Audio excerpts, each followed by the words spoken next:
தியாகதுர்க ஒன்றியம். தெரியுதுங்களா?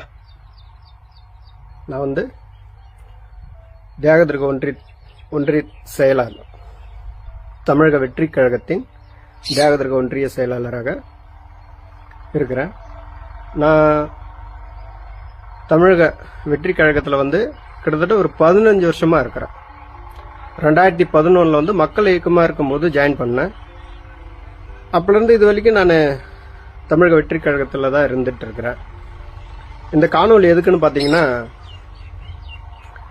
எங்கள் தளபதி அவர்கள் நேற்று அந்த கரூர் சம்பவத்தை மையப்படுத்தி ஒரு வீடியோ போட்டிருந்தார். அவர் பேசின மாரி பொறுப்பற்ற பேச்சுங்க. உண்மையிலே சொல்கிறேன், ஒரு பொறுப்பற்ற பேச்சு. துளியும் நியாயம் கிடையாது, மக்கள் மீது எந்த அக்கறையும் கிடையாது. ஏன் அப்படி சொல்றீங்க அப்படின்னு கேட்டீங்கன்னா, ஒரு கலவரத்தை மூட்டுற மாரி அவரோட பேச்சு அமைஞ்சிருக்கு. கடைசியா சொல்றாரு, என்ன வேணா பண்ணுங்க, என்ன வேணா பண்ணுங்க, நான் இங்க தான் இருப்பேன், முடிஞ்ச என்ன பண்ணி பாருங்க, கைது பண்ணி பாருங்க அப்படிங்கிற மாரி ஒரு டோன்ல பேசுறாரு. அப்ப இது வந்து என்ன தெரியுமா, ஒரு கலவரத்தை தூண்டுற மாரி இருக்கு. அவரு திருமாவளவன் சார் சொல்லியிருக்காரு, ஒரு கலவரத்தை உண்டு பண்ண ரவுடி போதும், ஆனா கலவரத்தை கட்டுப்படுத்துறதுக்கு ஒரு தலைவன் தேவைன்னு சொல்றாரு.